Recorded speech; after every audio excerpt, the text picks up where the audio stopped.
사람들이 다들 견과류는 몸에 좋다고 하잖아요. 저는 그 말을 십수년 동안 믿어왔습니다. 그런데 요즘은요, 일어설 때마다 머리가 핑 도는 느낌이 자주 옵니다고. 신장이 이미 오랫동안 과도한 부담을 받아온 상태입니다. 조금만 더 일찍 알았더라면 건강에 좋다고 믿었던 것들이 저를 해칠 수도 있다는 걸 알았을 텐데요. 여러분, 오늘 이 이야기를 끝까지 들으셔야 합니다. 제가 진료실에서 수십 년 동안 수없이 봐온 장면이 하나 있습니다. 겉으로 보기에는 건강해 보이고 본인도 나는 건강을 꽤 챙긴다고 말하시는 분들입니다. 매일 아침 견과류 한 줌, 간식 대신 견과류, TV 보면서도 견과류. 그런데 정작 검사 결과를 보면 신장 수치가 아주 조용히 무너지고 있습니다. 본인은 전혀 모르고 계신 채 말입니다. 신장은 소리를 내지 않습니다. 아프다고 소리치지도 않고 피가 난다거나 열이 나는 일도 거의 없습니다. 그래서 더 무섭습니다. 문제가 생겼을 때는 이미 꽤 많이 망가진 뒤인 경우가 대부분입니다. 제가 이 나이에 이 목소리로 이렇게 반복해서 말씀드리는 이유는 단 하나입니다. 여러분이 몰라서 신장을 잃는 일을 막고 싶기 때문입니다. 많은 분들이 착각합니다. 견과류는 몸에 좋다, 심장에 좋다, 혈관에 좋다, 그래서 많이 먹어도 괜찮다고요. 젊을 때는 어느 정도 맞는 말입니다. 하지만 60세가 넘고 70세, 80세가 되면 이야기가 완전히 달라집니다. 나이가 들면 신장은 젊을 때와 같은 방식으로 일을 하지 않습니다. 여과 속도는 느려지고 노폐물을 처리하는 힘도 약해집니다. 그 상태에서 좋다고 알려진 음식을 예전 습관대로 계속 밀어넣으면 신장은 묵묵히 과로를 하다가 어느 날 한계에 도달합니다. 제가 먼저 분명히 말씀드리겠습니다. 오늘 이야기하는 견과류는 절대 공포를 주기 위한 내용이 아닙니다. 이거 먹으면 큰일 난다가 아니라 지금 나이의 신장에는 이렇게 다르게 작용한다라는 이야기입니다. 이 차이를 이해하지 못하면 건강을 챙긴다는 행동이 오히려 신장을 망치는 결과로 이어질 수 있습니다. 제 진료실에 오셨던 한 어르신 이야기를 해드리겠습니다. 올해 68 은퇴 후 건강에 신경을 많이 쓰신 분이었습니다. 매일 아침 아몬드 한 봉지, 브라질 너트 몇 알, 땅콩도 꼭 챙기셨습니다. 본인은 아주 뿌듯해하셨죠. 그런데 어느 날부터 소변 양이 줄고 발목이 붓기 시작했습니다. 피곤함은 늘 따라다녔고 밤에는 자주 화장실을 가셨습니다. 검사 결과는 충격적이었습니다. 크레아티닌 수치가 이미 상당히 올라가 있었고 사구체 여과율은 투석을 걱정해야 할 수준으로 떨어져 있었습니다. 그분은 제 앞에서 이렇게 말씀하셨습니다. 선생님, 저는 몸에 나쁜 건 하나도 안 먹었습니다. 바로 그 말이 문제의 핵심입니다. 나쁜 음식을 먹은 게 아니라 지금 신장 상태에 맞지 않는 음식을 계속 먹어온 것입니다. 특히 많은 분들이 매일 드시는 아몬드, 브라질 너트, 땅콩, 이 세 가지는 젊은 사람에게는 간식이 될 수 있지만 신장 기능이 떨어진 노년층에게는 전혀 다른 의미를 가집니다. 아몬드에는 수산이라는 성분이 많습니다. 젊을 때는 소변으로 잘 배출되지만 나이가 들면 이 수산이 신장 안에서 칼슘과 결합해 아주 날카로운 결정이 됩니다. 이 결정은 신장 여과망을 서서히 긁어내립니다. 통증도 없고 느낌도 없습니다. 하지만 손상은 계속 누적됩니다. 브라질 너트는 또 어떻습니까? 셀레늄이 풍부하다고 알려져 있죠? 문제는 너무 풍부하다는 데 있습니다. 우리나라 노인들은 이미 식사를 통해 셀레늄을 충분히 섭취하고 있습니다. 거기에 브라질 너트를 매일 추가하면 신장은 처리하지 못하는 미네랄 과부하 상태에 놓입니다. 이는 신장뿐 아니라 뼈에도 부담을 줍니다. 신장은 한번 과부하가 걸리면 회복이 매우 느립니다. 땅콩도 마찬가지입니다. 땅콩 자체보다 문제는 가공 과정입니다. 소금, 설탕, 기름. 이 조합은 신장에게는 밤새 쉬지 말고 일하라는 채찍과 같습니다. 특히 TV 보며 무심코 먹는 땅콩은 양 조절이 되지 않습니다. 한 줌이 두 줌이 되고 어느새 한 봉지가 됩니다. 신장은 그걸 다 처리해야 합니다. 여기서 중요한 이야기를 하나 더 해야 합니다. 많은 어르신들이 견과류와 함께 또는 그와 상관없이 자주 드시는 것이 있습니다. 바로 소염 진통제입니다. 무릎 아프고 허리 아프고 어깨 쑤실 때 약국에서 쉽게 사드시는 그 약들 말입니다. 이 약들은 신장으로 가는 혈류를 줄입니다. 이미 나이 들어 혈류가 줄어든 신장에 그 마지막 통로마저 좁혀버리는 것입니다. 저는 이것을 가뭄든 논의 마지막 수문을 닫아버리는 것에 비유합니다. 견과류가 아무리 좋아도 이 상태에서 진통제가 더해지면 신장은 버티기 어렵습니다. 하지만 여러분, 여기서 절망하실 필요는 없습니다. 신장은 조용하지만 방향만 제대로 잡아주면 의외로 끈질깁니다. 제가 수많은 환자분들께서 다시 일상을 되찾는 모습을 보았습니다. 중요한 것은 무엇을 끊어야 하고 무엇으로 바꿔야 하는지를 아는 것입니다. 지금 이 순간에도 찬장에 아몬드와 브라질너트, 땅콩이 들어있을지 모릅니다. 괜찮습니다. 오늘 이 영상을 본 것이 바로 출발점입니다. 신장은 오늘부터의 선택을 기억합니다. 어제까지의 실수보다 오늘부터의 방향이 훨씬 중요합니다. 다음 이야기에서는 같은 견과류라도 왜 어떤 것은 신장을 살리고 어떤 것은 신장을 쉬게 만드는지, 그리고 어떻게 먹어야 부담이 되지 않는지 아주 구체적으로 말씀드리겠습니다. 지금까지 해오신 습관을 무너뜨리려는 게 아닙니다. 여러분의 나이와 신장 상태에 맞게 다시 조정하는 것입니다. 여기까지 잘 따라오셨다면 이미 절반은 성공하신 겁니다. 신장은 지금 이 순간에도 여러분의 선택을 기다리고 있습니다. 여러분, 이제부터가 정말 중요합니다. 앞에서 제가 피해야 할 견과류 이야기를 드렸다면 지금부터는 신장이 아직 버틸 힘을 조금이라도 남겨두고 있을 때 어떻게 도와줄 수 있는지 말씀드리겠습니다. 이건 이론이 아니라 제가 수십 년 동안 실제 환자분들께 적용해보고 결과로 확인한 이야기입니다. 많은 분들이 묻습니다. 그럼 견과류는 이제 아예 먹지 말아야 합니까? 아닙니다. 문제는 견과류냐 아니냐가 아니라 어떤 견과류를 어떤 양으로 어떤 시간에 먹느냐입니다. 신장은 까다롭지만 한번 마음에 들면 꽤 오래 버텨줍니다. 제가 가장 먼저 말씀드리는 견과류는 피칸입니다. 피칸은 화려하지도 않고 TV 광고에 자주 나오지도 않습니다. 그래서 오히려 주목을 덜 받았습니다. 하지만 신장 입장에서 보면 아주 고마운 견과류입니다. 칼륨과 인 함량이 상대적으로 낮고 지방의 질이 부드럽습니다. 이 말은 무슨 뜻이냐면 신장이 정리해야 할 쓰레기가 적다는 뜻입니다. 에너지는 공급해주되 여과망을 긁어내지 않습니다. 실제 사례를 하나 말씀드리겠습니다. 광주에 사시는 71살 박정숙 어르신 이야기입니다. 당뇨를 오래 앓으셨고 신장 기능은 4단계 초입이었습니다. 얼굴은 늘 부어 있었고 아침에 일어나면 손이 뻣뻣하다고 하셨습니다. 이전까지는 아몬드와 브라질너트를 매일 드셨습니다. 저는 그분께 이렇게 말씀드렸습니다. 지금부터는 그걸 다 끊고 피칸만 하루 5알만 드십시오. 처음엔 믿지 않으셨습니다. 견과류가 다 비슷하지 않느냐고요. 석 달 뒤 검사 결과가 나왔습니다. 염증 수치는 절반 이하로 떨어졌고 크레아티닌도 조금씩 내려가기 시작했습니다. 무엇보다 그분이 먼저 느낀 변화는 몸이 가벼워졌다는 것이었습니다. 아침에 눈을 뜨는 게 훨씬 수월해졌다라고 하셨습니다. 저는 그때 다시 한번 확신했습니다. 신장은 음식의 종류에 아주 예민하다는 것을요. 두 번째로 말씀드릴 것은 호두입니다. 호두는 많은 분들이 알고 계시죠? 뇌에 좋다, 혈관에 좋다, 맞는 말입니다. 그런데 신장에도 좋을 수 있습니다. 단, 조건이 있습니다. 하루에 많아야 4알입니다. 5알, 6알부터는 신장이 부담을 느끼기 시작합니다. 호두의 좋은 지방은 신장 혈관의 염증을 줄이는데 도움을 줍니다. 하지만 양이 많아지면 그 좋은 지방도 처리해야 할 부담으로 바뀝니다. 제가 늘 드리는 말이 있습니다. 신장에 좋은 음식은 과식하는 순간 신장에 나쁜 음식이 된다. 이건 명심하셔야 합니다. 그리고 세 번째는 아마씨입니다.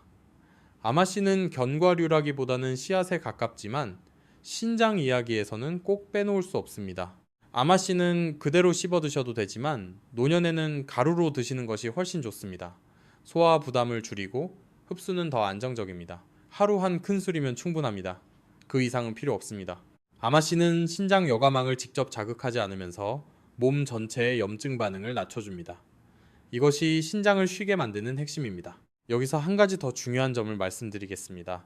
아무리 좋은 견과류라도 언제 먹느냐가 매우 중요합니다. 많은 분들이 밤에 TV 보면서 드십니다. 이 습관은 반드시 바꾸셔야 합니다. 밤에는 신장이 회복 모드로 들어가야 합니다. 그 시간에 지방과 미네랄을 처리하게 하면 신장은 쉬지 못합니다. 가장 좋은 시간은 아침 식후입니다. 이미 소화가 시작된 상태에서 소량을 드시는 것이 가장 부담이 적습니다. 그리고 물 이야기입니다. 많은 분들이 신장에 좋다니까 물을 많이 마셔야죠 라고 묻습니다. 아닙니다. 물도 과하면 독입니다. 특히 신장 기능이 떨어진 분들은 하루 1200ml 안팎이 적당합니다. 견과류를 드시면서 물까지 과하게 마시면 오히려 부종이 심해질 수 있습니다. 신장은 밀어내는 힘이 약해져 있기 때문입니다. 제가 진료실에서 가장 안타까운 순간은 환자분이 이렇게 말씀하실 때입니다. 선생님, 조금만 더 일찍 알았더라면. 여러분, 지금이 바로 그 조금 더 일찍입니다. 아직 소변이 나오고 아직 투석 이야기를 듣지 않았다면 신장은 아직 대화가 가능합니다. 마지막으로 꼭 말씀드리고 싶은 것이 있습니다. 견과류를 바꾸는 것만으로 모든 게 해결되지는 않습니다. 진통제 사용, 짠 음식, 단백질 과다 섭취, 이 모든 것이 함께 맞물려 있습니다. 하지만 오늘 여러분이 할 수 있는 가장 쉬운 첫걸음은 찬장을 열어보고 어떤 견과류가 들어있는지 확인하는 것입니다. 그리고 선택을 바꾸는 것입니다. 신장은 하루아침에 좋아지지 않습니다. 하지만 하루아침에 더 나빠질 수는 있습니다. 그래서 오늘의 선택이 중요합니다. 제가 여러분께 드리고 싶은 것은 기적 같은 약이 아니라 방향입니다. 그 방향만 맞으면 신장은 생각보다 오래 여러분 곁에 남아있을 수 있습니다.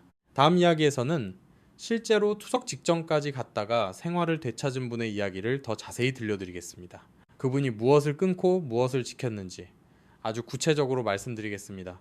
이 이야기는 많은 분들께 희망이 될 것입니다. 지금 이 순간에도 여러분의 신장은 묵묵히 일하고 있습니다. 그 수고에 오늘부터는 조금 다른 대답을 해주시길 바랍니다. 여러분, 이제 실제 이야기를 하나 제대로 들려드리겠습니다. 이 이야기는 많은 분들께서 나도 아직 늦지 않았을지도 모른다는 생각을 하게 만든 사례입니다. 저는 이분을 떠올릴 때마다 신장은 완전히 고장나기 전까지는 반드시 신호를 보낸다는 사실을 다시 한번 느끼게 됩니다. 인천에서 택시를 몰던 62 한상철 어르신 이야기입니다. 처음 진료실에 들어오셨을 때 얼굴빛이 잿빛이었습니다. 다리는 코끼리 다리처럼 부어 있었고 의자에 앉는 것도 힘들어 하셨습니다. 검사 결과를 보는 순간 솔직히 마음이 무거워졌습니다. 크레아티닌 수치가 3을 훌쩍 넘었고 사구체 여과율은 20 언저리였습니다. 투석을 준비해야 하는 단계였습니다. 제가 조심스럽게 생활 습관을 여쭤봤습니다. 그분은 이렇게 말씀하셨습니다. 선생님, 저는 건강식만 먹었습니다. 아몬드는 하루 한 봉지, 브라질 너트는 5알, 땅콩은 한 주먹, 그리고 허리가 아파서 진통제는 거의 매일 먹었습니다. 그 순간 저는 이분이 왜 이렇게 되셨는지 단번에 알 수 있었습니다. 신장을 공격하는 습관이 모두 한 사람 안에 모여 있었습니다. 본인은 건강을 위해 했던 행동들이었습니다. 그래서 더 안타까웠습니다. 저는 그분께 솔직하게 말씀드렸습니다. 이대로 가면 6개월 안에 투석을 시작하셔야 합니다. 그분의 얼굴이 굳어졌습니다. 잠시 침묵이 흐른 뒤 이렇게 말씀하셨습니다. 선생님, 돌릴 수만 있다면 뭐든 하겠습니다. 바로 그 말이 출발점이었습니다. 저는 약을 늘리지 않았습니다. 대신 생활을 완전히 바꾸자고 제안했습니다. 아몬드, 브라질 너트, 땅콩은 그날로 모두 중단했습니다. 진통제도 끊었습니다. 통증이 있을 때는 온찜질과 가벼운 스트레칭으로 버티게 했습니다. 그리고 하루 물 섭취량을 1200ml로 제한했습니다. 단백질도 줄였습니다. 대신 아침 식후에 아마씨 가루한 큰 술, 점심 후에 호두 4알, 오후에 피칸 5알, 이게 전부였습니다. 이게 다입니까? 라고 묻던 그분의 표정이 아직도 기억납니다. 저는 고개를 끄덕였습니다. 이걸 지키는 게 더 어렵습니다. 한 달 뒤 검사 결과를 함께 보았습니다. 크레아티닌이 이전 팔로 내려왔습니다. 사구체 여과율도 조금 올라왔습니다. 다리 부종이 눈에 띄게 줄었습니다. 그분은 그날 진료실에서 처음으로 웃으셨습니다. 2달 뒤에는 더 내려갔고 3달 뒤에는 수치가 안정권으로 들어오기 시작했습니다. 지금은 투석 이야기를 하지 않습니다. 여전히 관리 중이지만 택시 운전도 다시 시작하셨고 주말에는 손주들을 태우고 나들이를 다니십니다. 여러분, 이게 기적입니까? 아닙니다. 방향을 바로잡은 결과입니다. 신장은 이미 많이 망가진 상태였지만 더 망가지게 만드는 짐을 내려놓자 버틸 힘이 생긴 것입니다. 여기서 꼭 짚고 넘어가야 할 것이 있습니다. 많은 분들이 수치가 좋아졌으니 이제 다시 예전처럼 먹어도 되겠지 라는 생각을 하십니다. 이게 가장 위험합니다. 신장은 회복되는 장기가 아닙니다. 잠시 숨을 돌릴 뿐입니다. 그래서 저는 늘 이렇게 말씀드립니다. 지금 좋아진 수치는 보너스가 아니라 유예입니다. 또 하나 중요한 이야기가 있습니다. 견과류를 바꾸면서도 계속 신장이 나빠지는 분들이 있습니다. 이유는 단순합니다. 짠, 음식입니다. 국물, 젓갈, 장아찌. 이 음식들은 신장에게 직접적인 압박을 줍니다. 견과류를 아무리 잘 골라도 짠 국물 한 그릇이면 그날의 균형은 무너집니다. 그래서 저는 늘 국물을 남기라고 말씀드립니다. 그 작은 선택 하나가 신장을 쉬게 만듭니다. 그리고 검사에 대한 이야기입니다. 많은 분들이 크레아틴인만 보고 안심하거나 걱정합니다. 하지만 나이가 들수록 더 정확한 지표가 있습니다. 시스타틴 C라는 검사입니다. 근육량의 영향을 덜 받기 때문에 실제 신장 나이를 더 잘 보여줍니다. 다음에 병원에 가시면 꼭 이 검사를 같이 해달라고 말씀해 보십시오. 자신의 상태를 정확히 아는 것이 관리의 시작입니다. 여러분, 저는 이 나이에 와서도 매일 아침 견과류를 챙깁니다. 하지만 저는 제 나이와 제 신장을 알고 먹습니다. 많이 먹지 않습니다. 자랑처럼 말할 것이 아닙니다. 원칙을 지키는 것일 뿐입니다. 신장은 조용합니다. 하지만 절대 무기력하지 않습니다. 여러분이 부담을 줄여주면 그만큼 오래 버텨줍니다. 오늘까지의 습관이 여러분의 신장을 여기까지 데려왔다면 오늘부터의 습관은 앞으로의 10년을 결정합니다. 다음 이야기에서는 많은 분들이 전혀 생각하지 못했던 함정 하나를 말씀드리겠습니다. 견과류를 잘 골라도 이것 하나를 같이 하면 모든 노력이 허사가 되는 요소입니다. 대부분의 어르신들이 무심코 하고 있는 행동입니다. 이 부분을 모르고 넘어가면 아무리 좋은 식단도 소용이 없습니다. 여기까지 따라오셨다면 여러분은 이미 자신의 신장을 지킬 준비가 되어 계신 분들입니다. 조금만 더 함께 가보겠습니다. 여러분, 이제 마지막으로 꼭 짚고 넘어가야 할 이야기를 하겠습니다. 앞에서 견과류를 바꾸고 양을 줄이고 시간까지 조정했는데도 신장 수치가 생각만큼 좋아지지 않는 분들이 있습니다. 이분들께 공통적으로 보이는 습관이 하나 있습니다. 대부분 본인은 전혀 문제라고 생각하지 않습니다. 오히려 이건 몸에 좋다고 믿고 있는 경우가 많습니다. 바로 진통제입니다. 무릎이 쑤시고 허리가 아프고 어깨가 결릴 때 약국에서 쉽게 살 수 있는 소염 진통제, 병원에서 처방받아 집에 쌓아두고 필요할 때마다 드시는 그 약 말입니다. 저는 이 나이에 이 말을 정말 하고 싶지 않았습니다. 하지만 너무 많은 분들이 이 때문에 신장을 잃는 걸 봤습니다. 의학적으로 설명하면 어렵습니다. 그래서 저는 늘 이렇게 비유합니다. 신장은 논이고 피는 물입니다. 물이 들어와야 벼가 삽니다. 그런데 소염 진통제는 그 물길을 좁혀버립니다. 이미 노화로 물길이 가늘어진 신장에 진통제가 마지막으로 수문을 닫아버리는 겁니다. 그러면 신장세포는 피를 제대로 받지 못하고 서서히 굶어 죽습니다. 이게 바로 급성 신손상입니다. 실제 통계에서도 확인됩니다. 급성 신손상 환자의 상당수가 소염 진통제와 관련이 있습니다. 문제는 이게 하루 이틀 먹어서 생기는 게 아니라는 점입니다. 조금씩 자주가 가장 위험합니다. 아파서 먹고 괜찮아져서 또 먹고 그게 몇 년이 쌓이면 어느 날 갑자기 수치가 확 무너집니다. 제가 진료했던 한 분 이야기를 더 들려드리겠습니다. 창원에 사시던 68 황성호 어르신입니다. 회사원으로 평생 열심히 사셨고 은퇴 후에도 활동적이셨습니다. 어깨 통증 때문에 병원에서 처방받은 진통제를 2주 정도 드셨습니다. 그런데 어느 날 갑자기 소변량이 줄고 온몸이 붓기 시작했습니다. 검사 결과 크레아티닌이 4를 넘었습니다. 급성 신손상이었습니다. 그분은 원래 신장이 완전히 나쁜 상태는 아니었습니다. 약간 수치가 높은 정도였습니다. 그런데 진통제가 약해진 신장에 마지막 일격을 가한 겁니다. 다행히 약을 끊고 수액 치료를 하면서 어느 정도 회복은 했습니다. 하지만 예전 상태로 완전히 돌아가지는 못했습니다. 그분은 제 앞에서 이렇게 말씀하셨습니다. 선생님, 어깨 아픈 게 이렇게 큰일이 될 줄은 몰랐습니다. 여러분, 통증은 힘듭니다. 저도 압니다. 하지만 통증 때문에 신장을 버릴 수는 없습니다. 앞으로는 몸이 아플 때 절대 혼자 판단하지 마십시오. 제 신장 수치가 이런데 이 약 먹어도 괜찮습니까? 이 질문을 꼭 먼저 하셔야 합니다. 그리고 가능하다면 진통제 대신 온찜질, 스트레칭, 자세 교정 같은 방법을 먼저 시도해 보십시오. 효과가 생각보다 큽니다. 또 하나, 많은 분들이 놓치는 함정이 있습니다. 바로 좋은 음식에 과신입니다. 견과류뿐 아니라 과일, 건강즙, 보양식, 몸에 좋다고 알려진 것들을 여러 가지 동시에 먹는 습관입니다. 신장은 각각을 따로 처리하지 않습니다. 한꺼번에 몰려오는 부담을 그대로 받습니다. 그래서 저는 늘 하루에 하나만 바꾸라고 말씀드립니다. 여러 가지를 동시에 하려 하면 신장은 더 힘들어집니다. 이제 여기까지 오셨다면 여러분은 이미 중요한 걸 이해하셨습니다. 신장 관리의 핵심은 더하는 것이 아니라 빼는 것입니다. 아몬드와 브라질너트, 땅콩을 빼고 진통제를 줄이고 짠 국물을 남기고 밤 간식을 끊는 것. 이게 약보다 훨씬 강력합니다. 제가 이 나이에 이런 이야기를 드리는 이유는 단순합니다. 투석실에서 보내는 시간과 공원을 산책하며 손주 손을 잡는 삶은 완전히 다르기 때문입니다. 그 갈림길은 아주 사소한 선택에서 시작됩니다. 오늘 찬장에서 무엇을 꺼내느냐, 오늘 약을 하나 더 먹느냐 말입니다. 이제 마지막으로 정리해드리겠습니다. 오늘 당장 할 수 있는 것 3가지만 기억하십시오.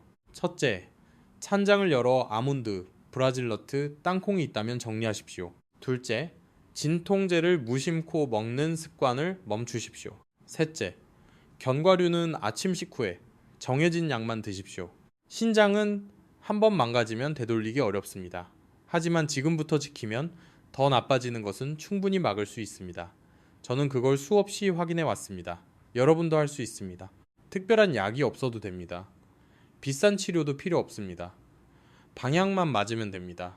다음 이야기에서는 이 모든 내용을 어떻게 일상 속에서 무리 없이 이어갈 수 있는지, 그리고 왜 작은 습관 하나가 10년 뒤의 삶을 완전히 바꿀 수 있는지 말씀드리겠습니다. 마지막까지 함께 해주십시오. 여러분의 신장은 아직 여러분을 믿고 있습니다. 여러분, 이제 정말 마지막 이야기입니다. 지금까지 잘 따라오셨다면 여러분은 이미 신장을 대하는 태도가 완전히 달라졌을 겁니다. 저는 이 나이에 와서 확실히 알게 되었습니다. 신장은 대단한 결심보다 작은 반복에 반응한다는 것을요. 오늘 하루, 오늘 한 끼, 오늘 한 번의 선택, 그게 쌓여서 5년, 10년 뒤에 삶을 만듭니다. 많은 분들이 이렇게 말씀하십니다. 선생님, 머리로는 알겠는데 생활 속에서 계속 지키기가 어렵습니다. 그 말 너무 잘합니다. 그래서 저는 환자분들께 절대 많은 걸 한꺼번에 요구하지 않습니다. 대신 아주 단순한 틀을 하나 드립니다. 이 틀 안에서만 움직이시면 됩니다. 첫 번째는 아침의 고정 습관입니다. 아침에 일어나서 가장 먼저 할 일은 복잡하지 않습니다. 소변색을 한번 보는 겁니다. 10초면 됩니다. 짙은 색인지 거품이 오래 남는지, 이건 신장이 보내는 가장 솔직한 신호입니다. 그리고 아침 식사를 하신 뒤 그날의 견과류를 정해진 양만 드십시오. 아마씨 가루 1큰술, 호두 4알, 피칸 5알, 그 이상은 없습니다. 조금 더라는 생각이 들면 그날은 안 드시는 게 낫습니다. 두 번째는 낮의 절제입니다. 낮에는 생각보다 많은 유혹이 있습니다. 간식, 커피, 국물. 여기서 중요한 원칙은 하나입니다. 국물은 남긴다. 이 한 가지만 지켜도 신장의 부담은 눈에 띄게 줄어듭니다. 그리고 커피는 견과류를 드신 뒤 최소 1시간 반 후에 드십시오.